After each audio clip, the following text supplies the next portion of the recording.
Each square in a 3 by 3 grid is randomly filled with one of 4 tiles. Each tile is half gray and half white, split along a diagonal, with the gray triangle pointing into one of the 4 corners. What is the probability that the tiling contains a large gray diamond inside one of the 2 by 2 subgrids? The choices are 1 over 1024, 1 over 256, 1/64, 1/16, and 1/4. You can pause here and solve the problem before seeing the solution.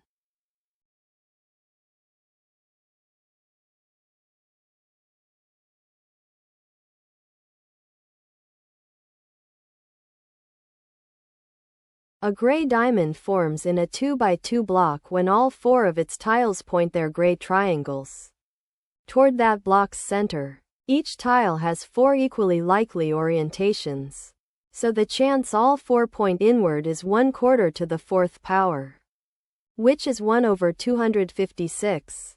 The 3 by 3 grid contains 4 different 2 by 2 blocks.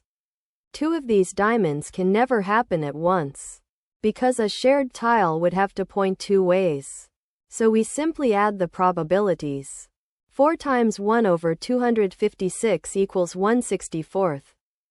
So the probability is 1/64. That is answer choice C.